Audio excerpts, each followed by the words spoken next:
आणि आता एक महत्त्वाची बातमी, कृषी मंत्री दत्तात्रय भरणे यांच्या हस्ते आज पुण्यामध्ये सकाळ ॲग्रोवनच्या तिसऱ्या राज्यस्तरीय शेतकरी उत्पादक कंपनी महापरिषदेचं उद्घाटन झालेलं आहे आणि या मंथनात राज्यातील निवडक शेतकरी उत्पादक कंपन्यांचे प्रतिनिधी सहभागी झाल्याचं पाहायला मिळालं। त्यांच्या व्यवसाय वृद्धीसाठी कॉर्पोरेट आणि पॉलिसी स्तरावर स्पष्ट दिशा देण्यावर भर दिला जातोय।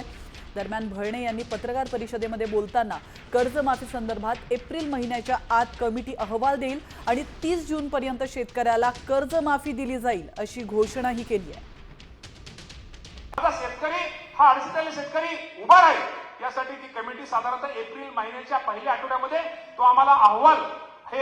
आम्हाला तो देणार आहे आणि एप्रिल महिन्याच्या पहिल्या अहवाल दिल्यानंतर साधारणतः 30 जून पूर्वी की जे आपल्या शेतकऱ्यांचं आपल्याला माहिती आहे की सोसायटीचं 30 जूनच्या अगोदर जे हे असतं वर्षाखेर 30 जून पूर्वी या राज्यातील माझ्या शेतकऱ्यांना कर्जमाफी ही